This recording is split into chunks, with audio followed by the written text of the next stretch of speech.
because when Ann asked me to talk, I told my brother Joel, who lives in Middlebury, I just asked to speak to the AAUW. And he goes, your mom was always going to the AAUW meetings. And I was like, really? I mean, I had no idea that it was a big part of her life when she was here.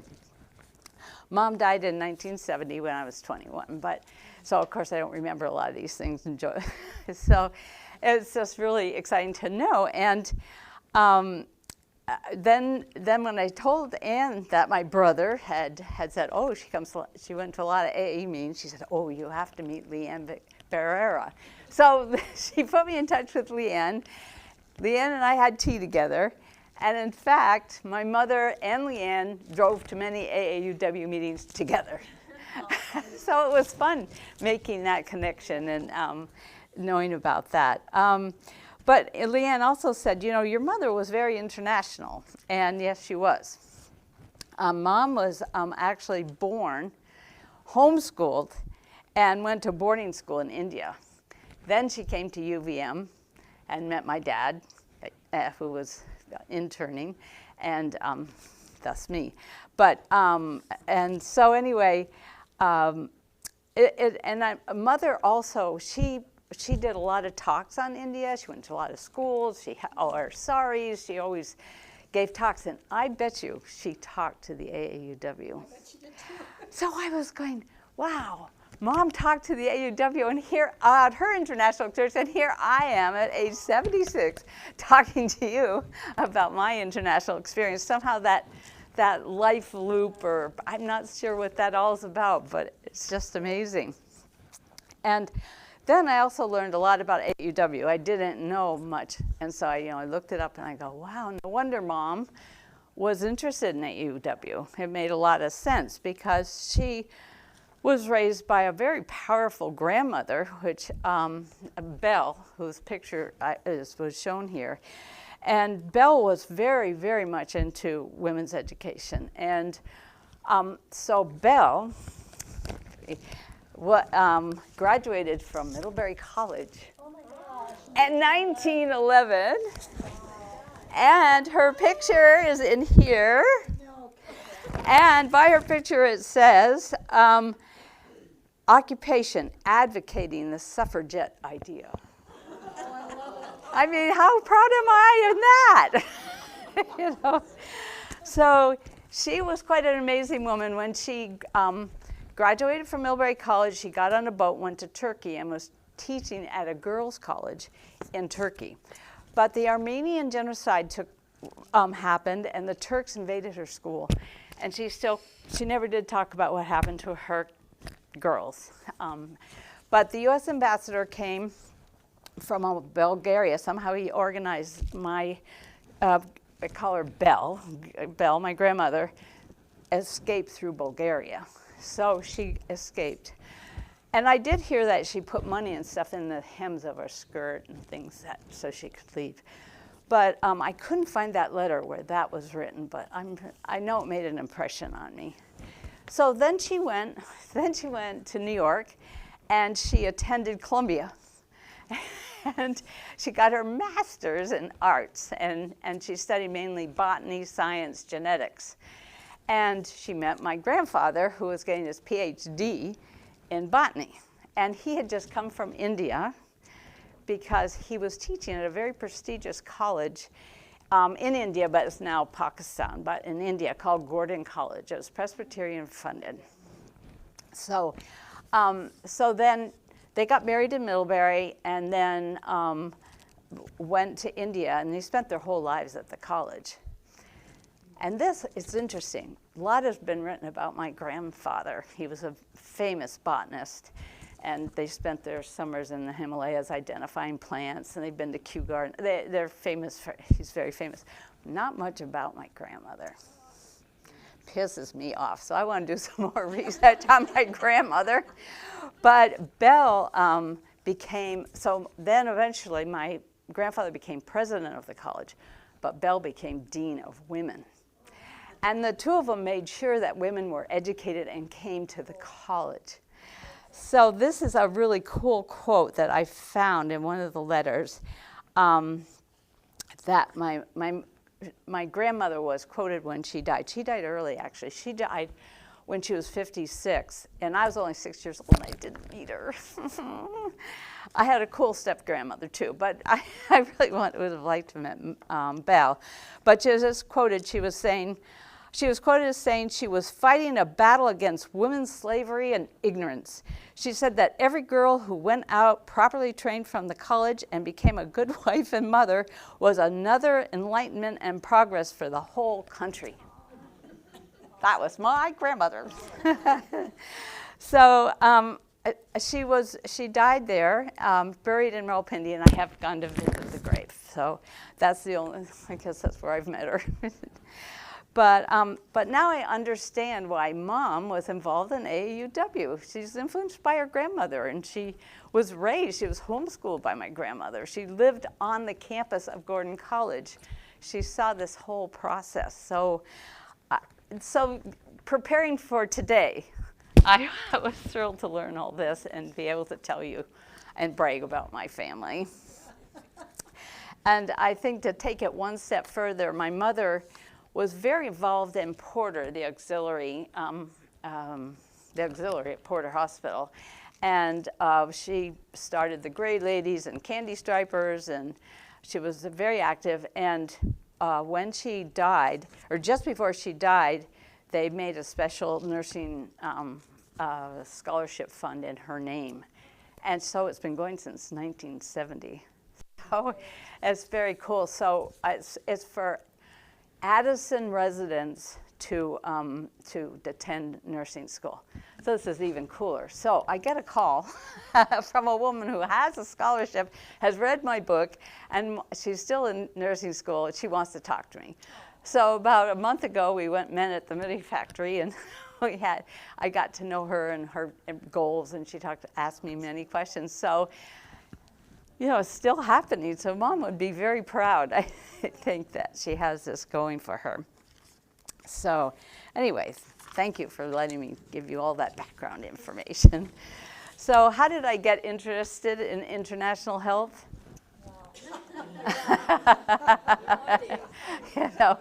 And this was a result of lots of stories, both from my mother, actually. But how did I get the health part? Well, I don't know if any of you knew my dad, but my father was Dr. B.J. Andrews in Middlebury. Did anybody know my dad? Aha, I thought so. Did anybody get delivered by my dad? My father delivered 5,300 babies in Addison County. So everywhere I go, it's like, oh, your father delivered me, or my babies, or whatever. So it's been fun to have that heritage.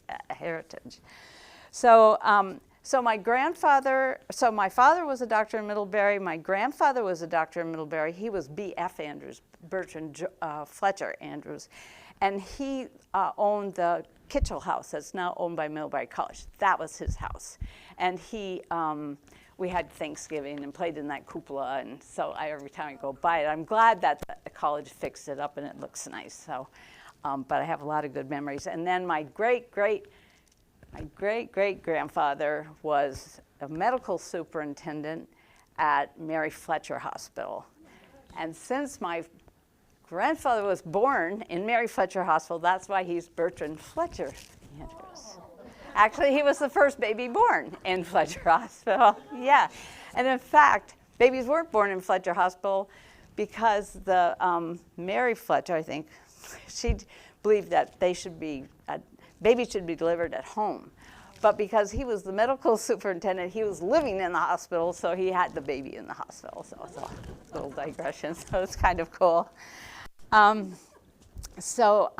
know how I qualified for international health, and it took me a long time, from second grade, being in the Halloween parade, wanting to be a nurse, an international nurse. I actually wanted to be a missionary nurse in India. I was not a missionary, and I only spent 3 months in India, so I didn't quite make that. But it wasn't until I was 38 that I actually started my international career, because I got my nursing degree, then I got my nurse practitioner and women's health care, and then I got my MPH. Most international organizations won't take you without an MPH. You have to get. And I did not like school, but I did it because I was determined to go on.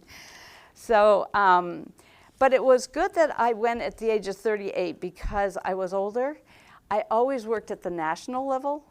And if I had been younger, they wouldn't have had any respect or listened to me. I came in at their age. I had a lot of skills and experience behind me, and that made a lot of difference. I was more mature, I guess, 38. Don't know. But anyways, I think I had a big advantage because I really got to be good friends with each country. I got very good friends with the national people. So why did I write the book? Well, when I turned 70, I retired. And came back. Because Middlebury wasn't quite like it was when I grew up, I moved to Bristol. It's a little bit more like Middlebury was a long time ago. And I'm really glad I'm there. And then 4 months after, and I was grieving my international career because I loved every minute of it. But 4 months later, I was diagnosed with uterine cancer, given 17% chance of living past 5 years. And so I was kind of grieving my career and maybe grieving my loss of my life. And so I was like, And so UVM, really, in gold standard care. I'm 6 years free now. I've been released. I made it. Yes. But I had a counselor at UVM, and she said, Linda, you've got to write this down. You've got to write memoirs. I hadn't even thought about it. She said, this is very important. So while I was doing chemo, my best friend Lori Byram, you might have known her as Lori Smith, she sat there with her computer and said, okay, tell me about Uganda. And I go, and I started right away. But it took me about 6 years to really get this thing done. It is a huge effort to write a book.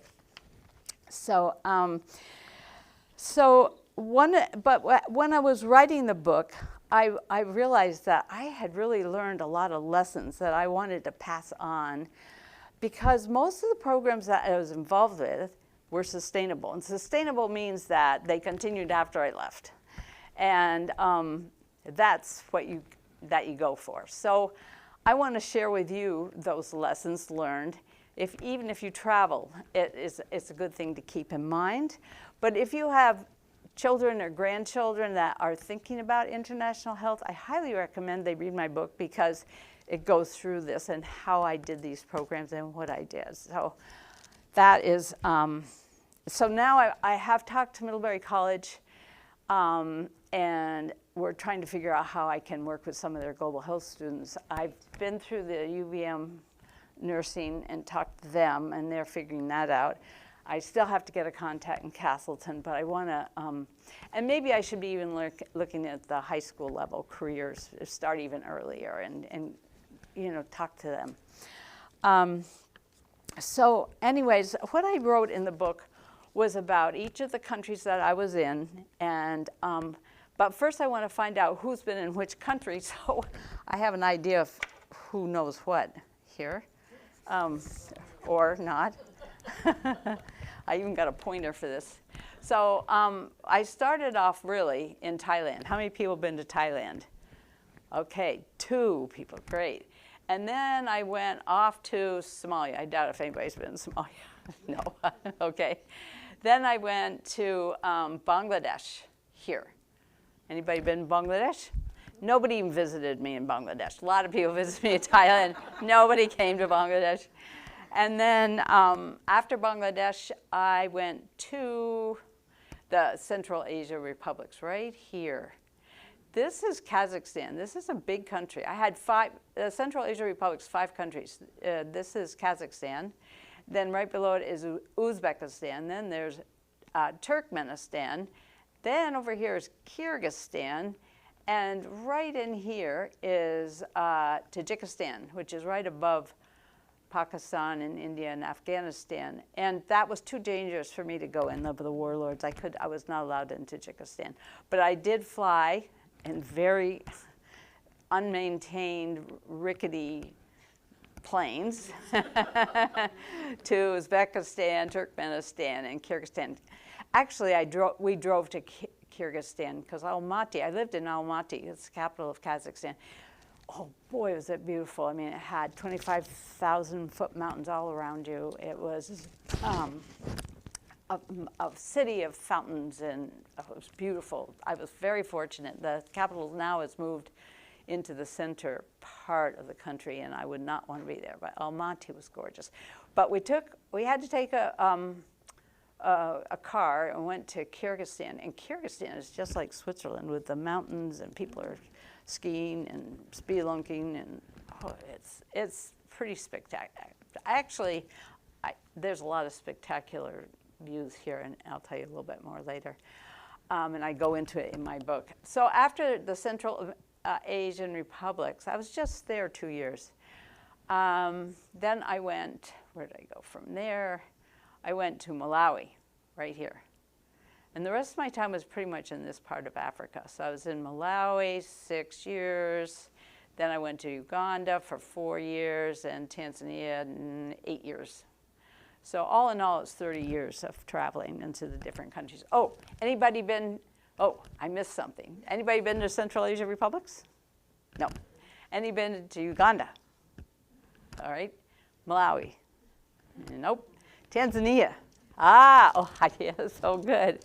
Excellent. And so, good. I'm glad that some of you got to some of these places. Tanzania.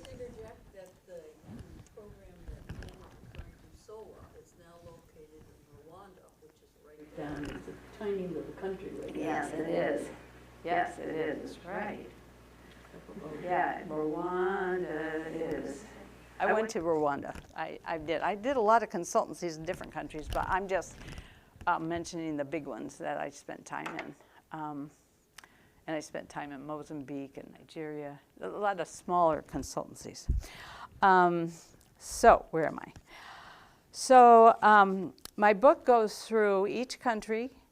It tells you who I worked for, because if anyone's interested in working for some of these big international organizations, they're the same. They're still going on. So it talked who I worked with, what my job was, which was mainly reproductive health, family planning, HIV/AIDS. And it talks about how I settled into the country, because I was traveling basically by myself. And I would land in a country, have to get a house, set up, get a car, make friends, figure out where I'm going, travel around. Sometimes you're on the right side of the road, left side of the road. You had to figure this out. So how I settled in, and then I talk about my work experiences. And I've written about them in an easy way that everyone can understand. My editor got me on this one. She narrowed me down, so it is understandable. It's not too complicated. So. I want to get into the lessons learned. And then after I tell you all about my experiences, I talk about all the fun I had. I had so much fun. I mean, I explored the country. I took advantage of it. I explored the country and the other countries, and I really, really maximized my experience. And I had great friends that I did it with. So, okay, here goes the 4 key lessons that you need to know if you're going to work or go overseas. And since you won't, but I'll start with the first one anyway. You have to meet what the government wants. You've got to look at what their goals and objectives are and go with that. I usually came with money, worked with the government, but you want to be sure what you're working on is what they want. That won't work if they don't want it. And so it's important to know. Then it's very important to be a good listener and learn from those who live in the country. So when I dropped into Thailand, I didn't know what an auxiliary nurse midwife was. I didn't know what community health workers were. I didn't know traditional birth attendants. I didn't know anything about their infrastructure. I just came and I was going to help them with family planning. Well, I'll tell you what happened there. But anyways, so you have to really listen and learn from the people who live there, because you don't know anything about their healthcare infrastructure.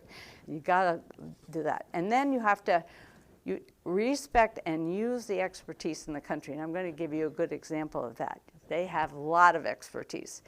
And so that you utilize. And then probably the fourth one, the most important, is you work as a partner. You work as a team member. and you develop good working relationships. This is not your program. This is their program. Don't say my program. It's the government's program. You are working with them, for them. You are a partner, and develop good relationships. If you don't, you're dead in the water. So that is key, is your relationships. And so I'm going to tell you what happened in Thailand.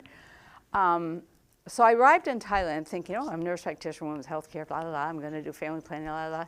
And the head of the department said, no, we need you to work on well child care. I said, I'm not a nurse practitioner in pediatrics. I don't know anything about children.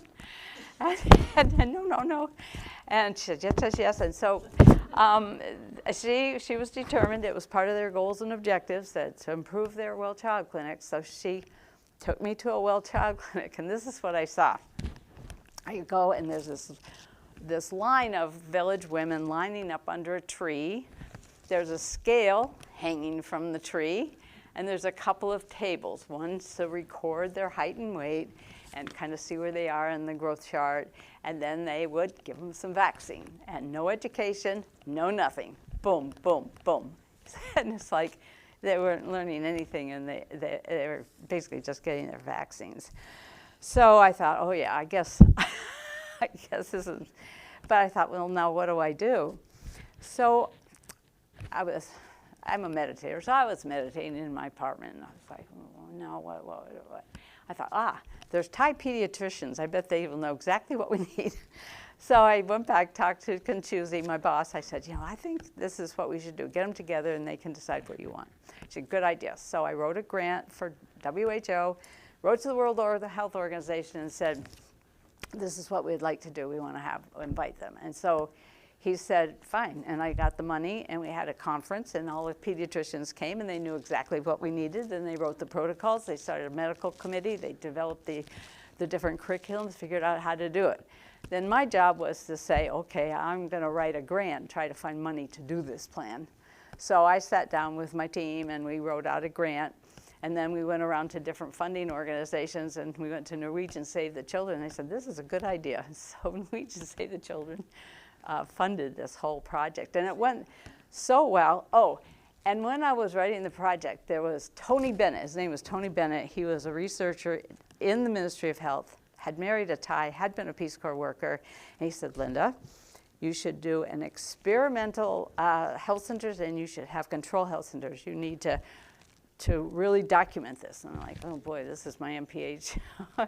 So we did. We did experimental, and we did controls. And boy, I tell you, by the time we got through that, the experimentals where we actually did very proper well child care, I went to the controls, and very few women were there. They were all coming to the experimental health centers. We had lines of women coming to the experiment. They loved learning the growth and development of their child, and what they should do and what they should eat. And they really appreciated a good physical exam. And so it was. So then they said, okay, Linda, we want you to stay and write another grant so we can then make sure this is in all the auxiliary midwife colleges, that's in all the in-service, that we've got good model training sites, so when they get training, they're going to be trained properly. And it went on. I mean, it still is going on, probably much better than it was today. So that's sustainability, and that's what I use, that technique. Those 4 steps I use in every single country. Now, one of the things that you need to do, which I didn't, but is understand their cultural practices, because if you don't, and you don't lean into it, you really insult people, and you want to get along with people. So in Thailand, I arrived with my Birkenstocks and my baggy pants, and hair was short, and and then my friends Tasani and Dang, we called ourselves eventually the 3 Musketeers, said, Linda, we got to dress you up. They were all in heels, beautiful suits. They were just, to the nines. So off I went to a tailor, and I got beautiful suits made and proper shoes, and I joined them. It really makes a difference if you actually dress according to their way. The other thing is in Thailand, and in most countries, there's a lot of things to do with body language and your hands and your feet. And Thailand has a lot of these because you never point your feet at a Buddha. And I traveled everywhere in Thailand with my nurses because we had to go to all the health centers and trainings. So you sit, when you're Buddha in front of you, your feet are in back of you. You sit, I can't do it anymore, but you sit with your feet in back. And you always have to be conscious of that. And I was, at the end of this one workshop that I had done, I was sitting on a desk, which I shouldn't have been, and I was swinging my feet, and Tasani was at the end of the table, on another table, and my feet were swinging. She said, "Linda," and my feet. So you have to remember these types of things. You can't touch anyone's head in Thailand. Somehow that interrupts the spirit, and you can't touch anyone's head. And so, yes, in Thailand, they never say no. No one says no. They just say yes, and if it doesn't happen, you have to go, And they always smile, so you don't know what's going on. And they have different smiles, and I'm not sure, I never be able to determine the difference, but they were always smiling. And so that was very interesting to learn to work with that. So the other thing is, I want to just say something more about body gestures, hand gestures. Is I was in Bangladesh, and we were traveling by boat to a village. We traveled by boat a lot in Bangladesh. There's lots of water and rivers. And we crossed by boat, went to see a village, look at their program. Getting back on the boat, villagers were so happy they came. They lined up on the shore. We're leaving on the boat, and they're waving and happy. And I went, well, everyone, their whole expression changed. And I go, what did I do? And they said, that means fuck you. So I gave a whole village the thumbs up. So you got to be careful, because that really insulted a lot of people. And I had no idea. I was completely oblivious. So always learn when you go into a country, kind of look at what their cultural practices are. And everybody kisses differently when you greet it. So 1, 2, or 1, 2, 3, 4, 5, or they shake hands. You have to kind of figure all this out or read about it before you go. It's nice to do that. Also eating. I always just joined in, because a lot of places we ate with our fingers. So I've learned to but they always wash their hands before they eat, which is a great idea. And you go into restaurants, I still don't get it. You go into a restaurant, they don't give you anything to wipe your hands before you eat. You have to go to the whatever. There, they always had something where you go and you wash your hands before you eat.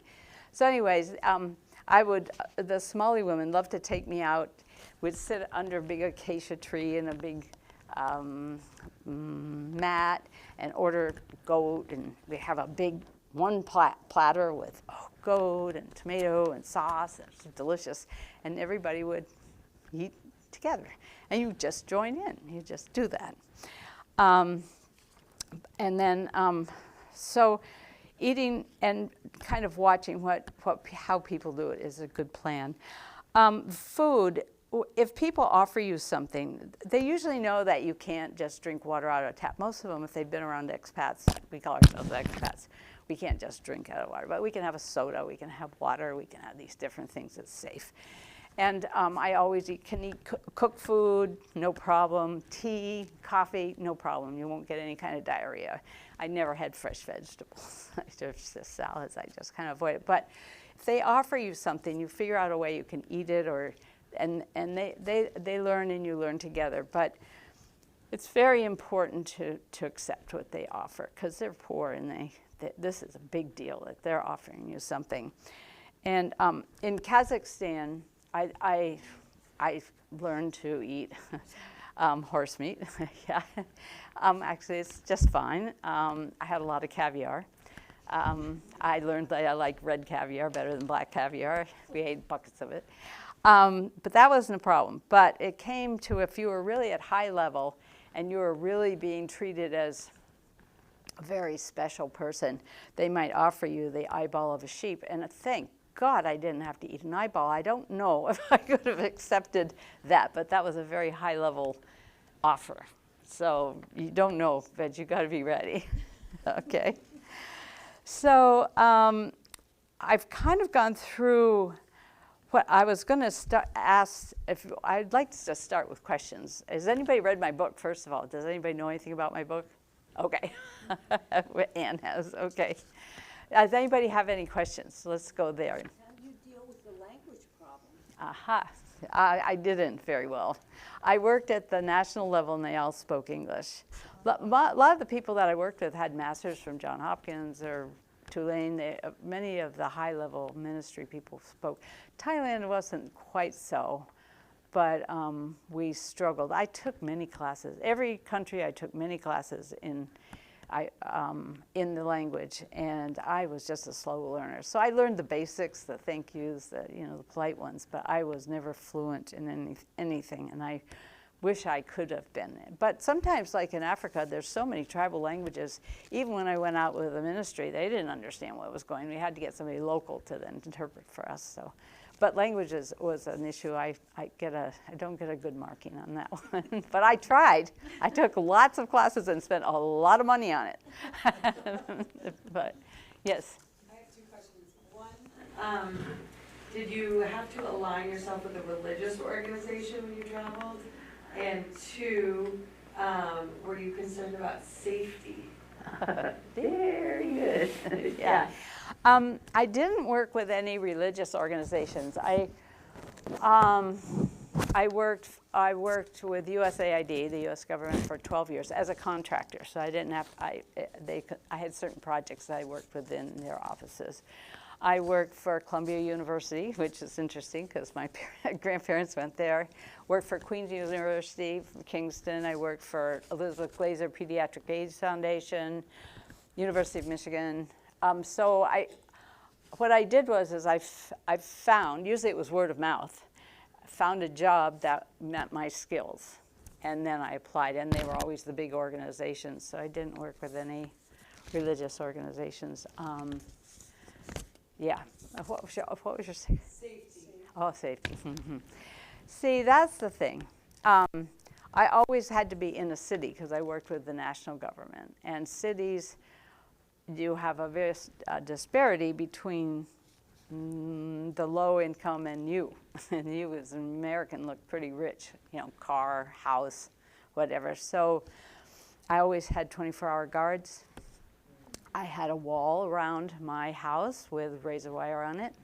I had 24-hour guards. I had some sort of phone or a radio. In Somalia, we didn't have phones, but we all had these handheld radios so we can communicate with the embassy or whoever. Yeah, you had to be very, very careful. Now, Peace Corps workers were out in the villages, and the villagers loved them, and no one's going to hurt them. So they were fine. And Peace Corps never put people in the cities because we're expensive to maintain in the cities with houses and all this security. But it didn't always work. I had a pretty bad experience in Malawi. I don't know if I should tell you or not. Oh, I should, okay. So I was sitting in my house. I had the wall, I had the razor wire, I had a guard. And I had a dog and a cat, and the dog was going in and out, so I didn't lock the door. I locked the door. Most places, I lock the door at night when I go to bed, and then there's another safety door before your bedroom, and you lock that too. So you lock yourself into your bedroom, actually. But it was still early evening. My dog was going in and out, and I was on the phone. I had a boyfriend at that point, and Ziggy, and I was on the phone, and dogs going in and out, and all of a sudden I see some guys right at the front door, and I'm like, what? And they look like policemen. I thought, wow. So I looked, I noted that, and they came rushing in to me, and they tied me up, and they put me on the floor, and held me there, and they said, where's your keys? Where's your alcohol? Where's your money? Where's your whatever? And they were taking everything and putting it in. I had a nice Land Rover. They were putting everything in the Land Rover, TV, everything. And they were just holding me down. And the only thing I thought of is that, well, first of all, when they ran in, I was talking to Ziggy, and I screamed, and I prayed that Ziggy heard me. So there I was on the floor, and I just prayed they didn't rape me. That was my biggest fear. I would have had a lot of trouble with that. So anyways, I was just, come on, Ziggy, come on. And so the next thing I know, I heard this screeching coming around the corner, and it was Ziggy, and I'm sure it was. He came charging, and but then he was having trouble getting into the gate. But all the guys that were in there, there's about 6 of them, I think, were in the house. They heard this, and they all ran out of the house, and they hid behind the guard station. There was a station where the guard was, and they hid behind that, and the guard. And Ziggy stood up on his truck and said, "What's going on down there?" And the guard let him in, and he came rushing in, and the robbers went flying out, and Ziggy carries a gun. So he ran with his gun after the guys. He didn't catch them or anything, and he brought his 16-year-old daughter with him, who found me on the floor tied up with a telephone cord. I didn't like that. I didn't want to put her through that. But anyways, I was pretty traumatized by that. And so I'd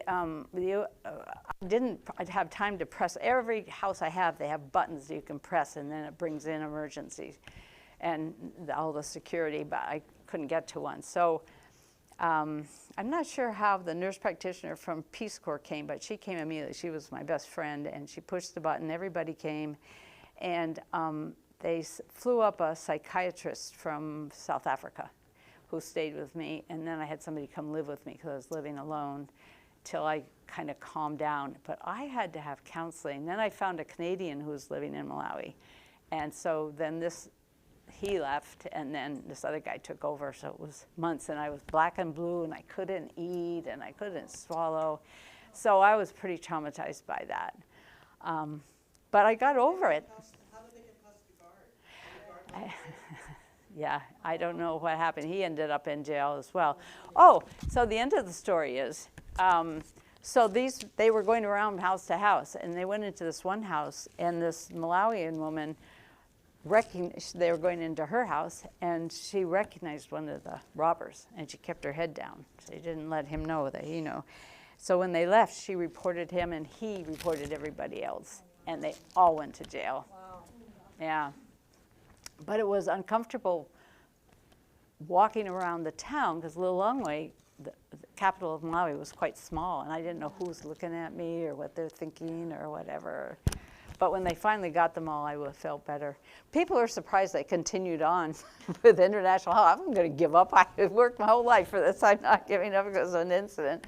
But after that USAID, because I was working with the USAID at that point, they checked every house for security and made sure there was that the walls are in place and stuff. But I'm over it. But now we have a lot of gun violence here. I'm like, oh no, no. And we had one on North Street right around the corner from my house. So you're not safe anywhere, I guess, especially with all this stuff going on. So anyway, did I answer your question? Go ahead. I was just wondering, did you ever, because it was about women's and children's reproductive rights, if there was ever a situation where their customs and what you felt was necessary to bring to them conflicted? We went with them. We went with what they needed. In Somalia, it was all Muslim, and they didn't want to limit their family. But they did want to have healthy kids and healthy mothers, so we taught them spacing. So we went with spacing, not limiting. And they did spacing with breastfeeding for the first 6 months. We taught proper breastfeeding, and then to use a method after that, if we could get them to use a method after that. But we had to change. Also, I in my book, I talk a lot about female circumcision. I our program didn't, that is something for a country to deal with themselves. It's not for an American coming on, no. You know, it's like they have to figure this is no, and they have to deal with it because it's not going to come from me. So there was an organization, a feminist organization in Somalia that was working on it. So every time we went out to do family planning training, they did the talking about female circumcision. So they joined us, but that wasn't, yeah. So, where was I going with that? What was your question? Well, it was just about if there was ever this concept. Yes. What you thought really was wrong or not to be continued, but they were firm about it, and they're Yeah, that's the only, but we just went with what we could do to keep everybody as healthy as possible.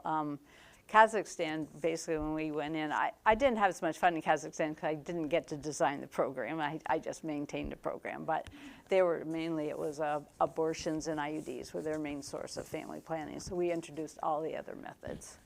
But they were so educated, they were university educated people. Just need to give them some information, get them on some internet, get them some, you know, it wasn't that hard to get people. But I was so lucky to be at Kazakhstan just after they became independent states. So I got to see what it was like when they were under the Russian rule. And so that was fascinating. Linda, is there any program that you're particularly proud of? Yes, I'm proud of all of them. The Well Child went well in Thailand. Bangladesh, we really improved their infection prevention procedures. There's a lot we did there, but one of the interesting things to you is that the U.S. introduced, or developed people introduced disposable syringes and needles when they were used to taking syringes and needles and boiling them and sterilizing them and using and reusing. And so we thought, oh no, this would be better, you know. So you go into a health center, I went into health centers and they'd take this disposable syringe and needles and out the window, and then you'd look out the window and there's kids playing with them out there. You know, this is a problem. So we really worked on that one, and that got me involved in all kinds of things because we had to figure out something they could put it in that's puncture proof. So we had to find some box or a bottle or something. And then, but it was best if it could be burned, because then you want to burn it in an incinerator. So I learned all kinds of how you make incinerators. So we had to make incinerators. And then once you incinerate it, then the little needles come out at the bottom, but they're sterilized. Then you have to dig a hole and you have to put it in there. I mean, there's a whole thing. So I got involved in incinerators and burying things and how deep you bury and all this stuff. So we worked a lot on infection prevention there. I think I have two real favorite ones. One is when I was working in Uganda, and that actually got my job in Tanzania. But in Uganda, so HIV/AIDS was coming. When I was in Malawi, HIV was full-blown. They couldn't keep up with the caskets. They couldn't keep up with the burials. We had to make special rules how many funerals they could go to, because they're supposed to go to everybody, all their neighbors and stuff. But we said, well, you can't. They'd be out the whole year, you know. So you had to say, oh, I'm 5. You have to pick and choose. It was bad. It was a lot of stigma, and so it was really bad. And then antiretrovirals came in, and that was a godsend. But I was in Malawi when they weren't there, and that was really hard to watch. When I hit Uganda, ARVs were now flowing. Were they flowing at this point? They were still coming. But so what we had to do was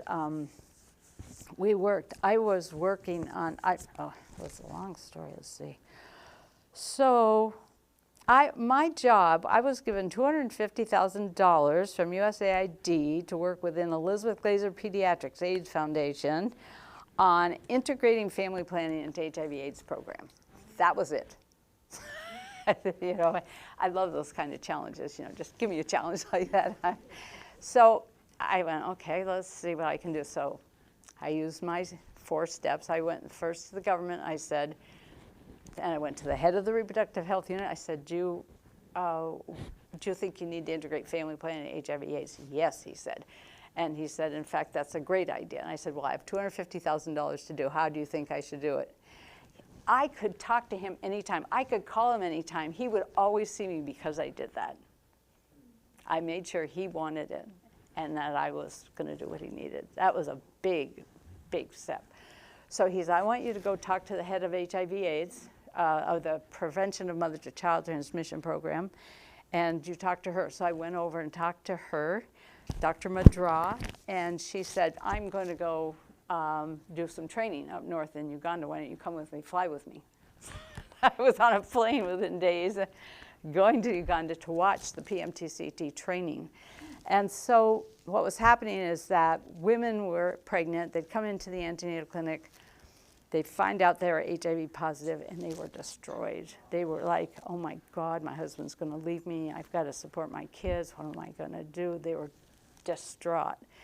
And they're afraid to, we called it disclose to their husband because they didn't want the husband to leave. They were just, you know, it was just very bad. And I said to Dr. Machado, well, we're going to introduce family planning. You can't just say, okay, now it's time to use family planning. You know, that they're not at that point. You've got to. So we talked about it, and I learned about a very good program in South Africa where they started support groups for their pregnant moms. And I flew down to South Africa, to Cape Town, and I saw the program, and those women had been empowered by being together, talking about the issues. They were really empowered. I thought, aha, this is what we need to do in Uganda. So I come back to Uganda, and I talked to Dr. Njadora and Dr. Mbonye, the head of the reproductive, and I said, you know, I'd like to, this is what's going on. So I found out other small programs, one in Cameroon, one in Tanzania, forget the other country. I don't know how I did this, but I said, okay, we're gonna have an international video conference. So I contacted these people, said, we'd like to beam you in to Uganda, and I want you to talk about family planning within your HIV/AIDS program, about your support groups, how they helped, et cetera. And we had, each country had a WHO, World Health Organization conference room where you could beam people in. So we did, and the technology worked. And so it was a huge auditorium. It was packed with every HIV/AIDS organization. And the ministry was up front. Dr. Mbonye, Dr. Madra, they were out front, and they were listening to all this. And at the end of it, I don't know if it was Mbonye or Madra stood up and said, okay, we want Elizabeth Glazer to pilot this. And they looked at me. So I was given, again, the government's telling me what to do. So I had full whatever. But again, you work as a team, and there was a great organization that did a lot of testing for HIV/AIDS. There were great counselors, all Ugandans, and we put together. Oh yeah, this was so interesting. You know, going back to all these stories really warms me up. But so I talked to Florence Mahoro. She was my buddy. And we went into a health center, and we took the women that were HIV positive, and we counseled them separately behind trees and all separately, saying, listen, would it help you if you met other people that was in the same condition as you? And they all said yes. So Florence came to me and said, you know, these women are dying to meet each other. They're all alone. They're so isolated. They don't dare tell anybody about their diagnosis. And so at that point, we brought them all together. And from then on, it was, so then they knew in the village, you know, or in the church, or in wherever, they knew, you know, it's kind of a secret pact, you know. And they really, but when we started them in the health centers, we had to have it, well, nobody was there. It had to be very quiet. But anyways, we went national with these programs. We piloted, it was successful, and we went national. And it was a great day.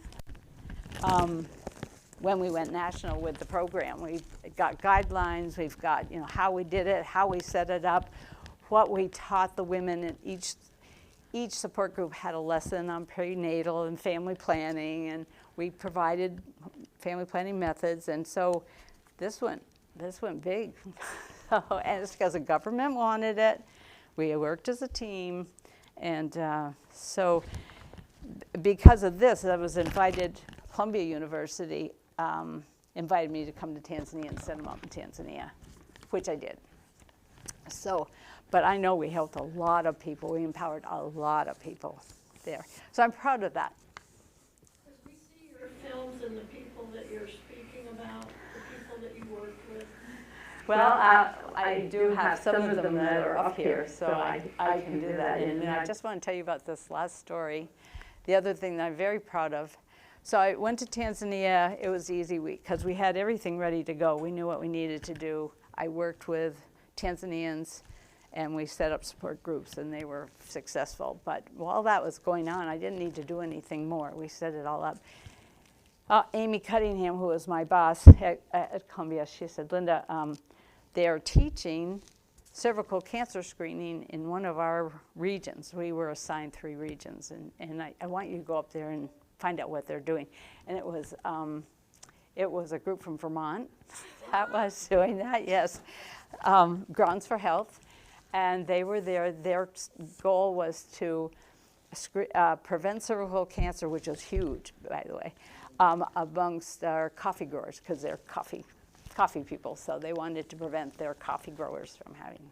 So they, with WHO and some other different organizations, they came up with a very simple, you can't do pap smears. We don't have microscopes, we don't have slides, we don't have people read the slides, whatever. So we had to come up with something simple, and it had been an approved method, so I learned how to do it, which was basically just swab the cervix with vinegar. You look at it, if it turns white, it gives this white cervical. Oh, you know about this? Yeah, I'm 3 shifts from being done with nursing school, so Oh, this is cool. we learned. Okay, so when it turned white, then we had CO2, and we went in and we froze it. We did some cryo, and then we so I learned, but I also was taught. Grounds for Health taught me and then it taught the head of the cervical cancer program in Tanzania, Dr. Huma, taught her, and taught, who else? Well, and Mary Rose was already there. So taught Dr. Huma and I this technique. And when I came back, Amy said, okay, your job is to get this out there to all our health centers. We're going to take it and go. And so I worked with the government. And we did. We had to buy the supplies and do the training and all this stuff, but we did. And how you know that it's sustainable is once you get this going in 250 health centers, you get it into their national information system, so it gets recorded and they can start looking at it. But the big thing is after 6 years, these things you can't go for 3 weeks. This is 6 years. So at the end of 6 years, anyway, Dr. Huma came up to me and she said, Linda, we've got a new Minister of Health and she's putting in a budget for cervical cancer screening. And that was the gift I left when I came to the States, is that it had really gone national. So in fact, I just had an email from one of my trainers in Kigoma who wrote and said they're still going on. They have even a better technique than using the CO2. They're using heat, thermal coagulation, and that seems to be going well. And she said every time we do it, we're thinking of you. So I'm still remembered, but it was a real team. And again, we came up as a team. We came up with national guidelines. So that's another sustainable thing. So it's still going on. And I have been back to Tanzania and talked to the trainers. And Dr. Huma came over and we spent a morning together and we found out what was going on and the issues and stuff. So, and I've sent them all the book and had them check the book before I published it. So I could use their picture and, all that. So I think cervical cancer screening was a big one. And the psychosocial, we call it psychosocial support groups for HIV positive mothers was a huge success. So those are big ones, I guess I would say. Yeah. Okay, now, pictures. You wanted to see pictures? You wanted to see pictures. Okay. Is there any other questions? I don't know. I haven't tried to do this. So, yes. I have one. Okay. When you went to one country and then left to go to another country, was it because you had accomplished the mission, and then were you asked to go to the next country, or did you apply for a job that was posted or something? How did that happen? Mostly word of mouth. So my contract would be ending, and people would know that, and then I'd say, they need you in Somalia, and I was, today, you don't do that anymore. You have to apply, and, you have to use it. But I was basically, okay, and then, so the Somalia job came pretty easy. Then I went to Bangladesh. Somebody said, there's a job in Bangladesh. It looks like it's for you, and I applied and got it, and then it just happened that way. It seemed that, but my contract would end, and people would know it was ending, and then, but yeah, I finished all my projects. Yeah. Quick question. Yeah. So you told about the 4 steps that made things sustainable. Yeah. What happened when it wasn't sustainable? Was it Somalia? Yeah, the Somalia fell apart. Oh, well. So I was in Somalia when I arrived. It was a beautiful country. You could walk everywhere. You were safe. They sort of had the Muslim thing. If you stole something, your hand got chopped off. I mean, it was really beautiful. The sandy beaches. In Mogadishu, you could get cappuccinos because the Italians had been there. And so, oh Lord, I have to look in my book. I don't remember years. It was just, let's see, when was it? Well, I'll look. And then, so it was beautiful and safe, and we'd go to, and then as expats, we would go to the beach and have barbecues, and you couldn't swim because of the sharks, but you could have barbecues and play in the sand. But slowly, bombs were going off, grenades were going off. You had to carry your radio because there was you wanted to know where the problem lay. I shouldn't have been there when it started going downhill like that. But you kind of get used to, it's this building or that building or this people or whatever. You kind of, but the day that I had to work on some project that weekend. I did not go to the beach. That day, expats went down, and there were some Somalis there with AK-47s and just sprayed them. But nobody got hurt. They all hid behind their vehicles, and that was the last day we went out, and we knew things were happening.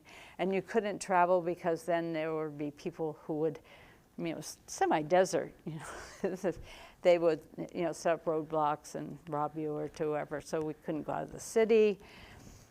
And I always traveled with my nurses because they could get me through roadblocks, because we come across people with AK-47s. And when I'd go to parties, you would take your radio. Everybody had a radio and put it in front of them, so we knew what was happening. Actually, this is a little embarrassing because all my friends were from other countries. It was a big international expats, and they all knew what was going on. So I would report it to the U.S. Embassy, what was going on with my radio. They didn't, I don't know, we called them spooks. We didn't have very educated spooks. I don't know, they didn't really know, but it got really bad, and my contract ended in October.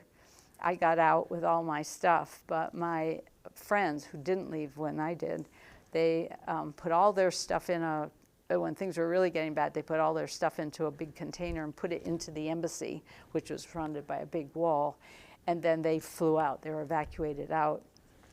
And then and this was, so I left in October, and this happened December, January there.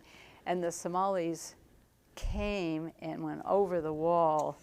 And just at that moment, we had some helicopters that came and took the people in the embassy, pulled them out, and off they went. So, in fact, a friend of mine, Jeff Lundstedt, you might know him, he was actually in the Situation Room because they didn't know if they could get a helicopter there in time. They'd have to fuel it in midair, and they didn't know if they could do it, but they did it. So they could get that helicopter there in time. They got him just there in time and picked him up. So we should have left a lot earlier.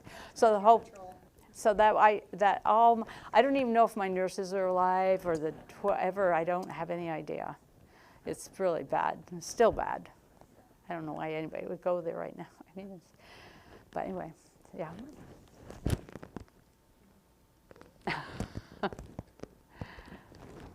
Yes, Kathy. How long did you have an average a contract? Was 6 years pretty typical? 4 to 5. 4 to 5. Yeah, yeah, yeah.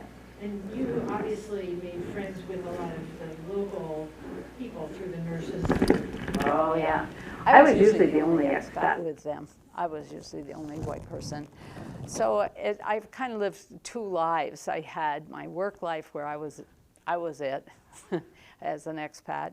But I mean, I loved that. I loved that. And I was incorporated into funerals and weddings and everything. You know, I got to really experience the country. But then I had my expat life. And so you need people around you who, if you're going to live that long overseas, you need people who are kind of come from the same culture and can understand. So I had a social life with a lot of expats, usually international ones, not Americans, usually British and Germans and a big range of people. But yeah, so I had kind of two lives.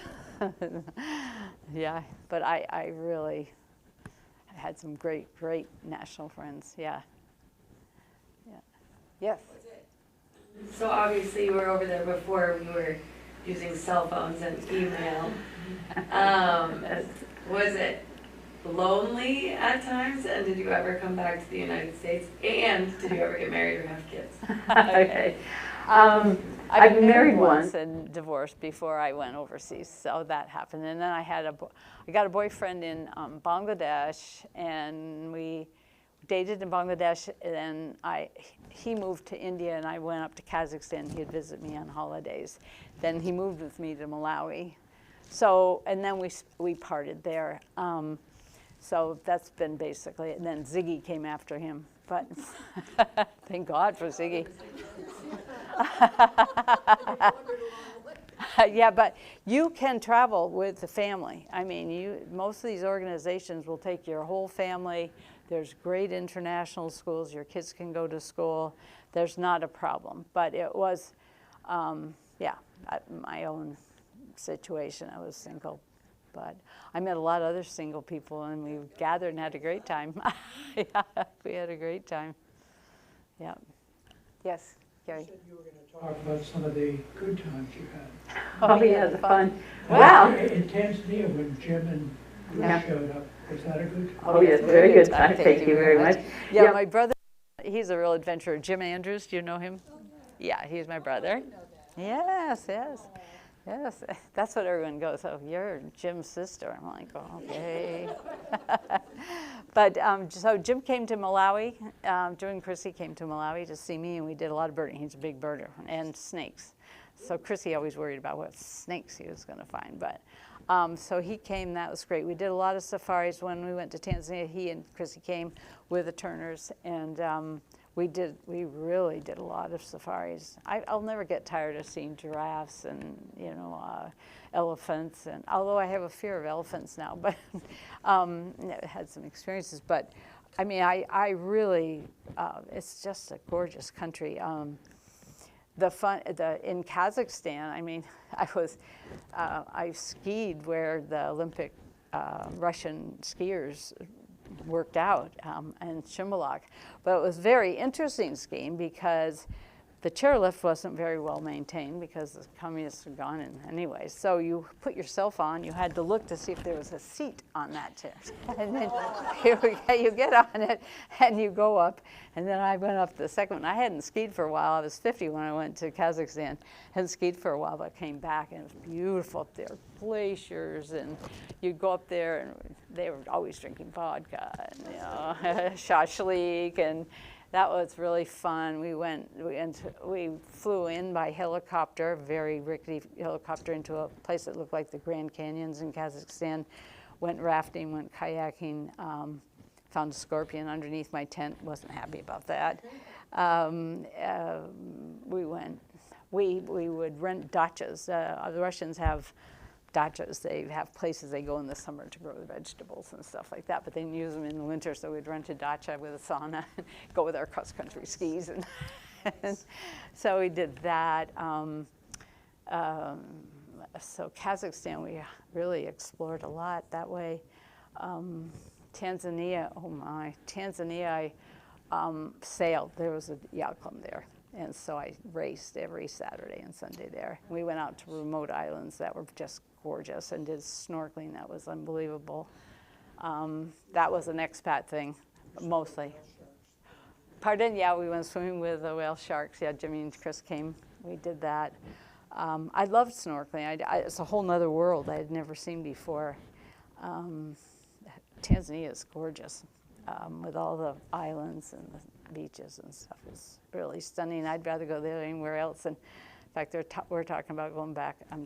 Some of my friends talking about going back in February, but it's a long haul. It's 19 hours, and this really takes it out of you, just for 2 or 3 weeks. When you live there, you're going for a year or coming back for a holiday. That's something else. But going for 2 or 3 weeks is a long haul. But yeah, so I had a lot of fun. Are there more questions? If not,